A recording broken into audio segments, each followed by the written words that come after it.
আসসালামু আলাইকুম ভাই বোনেরা, বিস্তারিত যেখান থেকে দেখতেছেন অবশ্যই সালাম নেবেন। এই তো আজকে আমাদের কচুর ডাল রান্না করেছি। এখানে ডাল, তারপর পেঁয়াজ, কাঁচামরিচ, লবণ, ধনের গুঁড়ো এগুলো দিছি।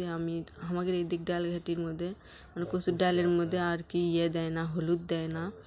এই জন্য যেভাবে রান্না করি, আমরা যেভাবে রান্না করি সেটা আপনাদের সাথে শেয়ার করলাম। কার কার কচুর ডাল রান্না পছন্দ অবশ্যই কমেন্টে বলে যাবেন। দিয়ে যে ভাবটা দিয়ে নিচ্ছি, এই যে দেখেন সিদ্ধ হয়ে গেছে। এখন ঘাটার পালা।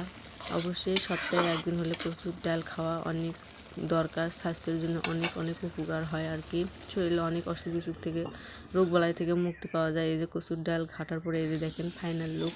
এই যে এখন বাগারের পালা। এই যে পেঁয়াজ, রসুন, জিরে, ডাল মশলা দিয়ে বাগার দিয়ে দেবো।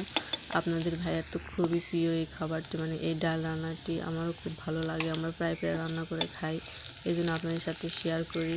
অবশ্যই আমার ভিডিও ভালো লাগলে অবশ্যই আমাদের পাশে থাকবেন, ভালোবাসা দিয়ে এগিয়ে নিয়ে যাবেন। কেমন হলে ভিডিওটা অবশ্যই ভালো করে বলবেন। আল্লাহ হাফেজ।